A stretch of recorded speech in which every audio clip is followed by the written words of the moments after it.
Hey guys, in this video, I will show you how you can duplicate or copy a clip in Capcut PC. So make sure to watch the video till the very end. And let's begin.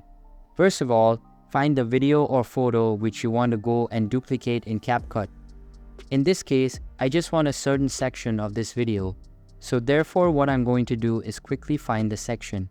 So I want from the start to this point here.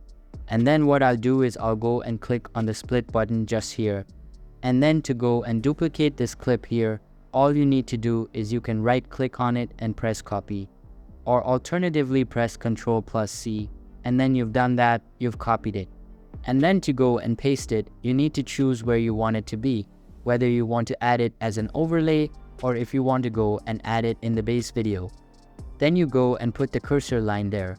Then what you can do is right click and press paste. Or alternatively, you can press Ctrl+V. And we've now gone and pasted it. Now as you can see, it has gone and appeared in the video layer above the original. But you can just go and drag that down. So that's basically how you can duplicate or copy a clip in Capcut PC. So that's all for this video. Hope you liked the video. Thanks.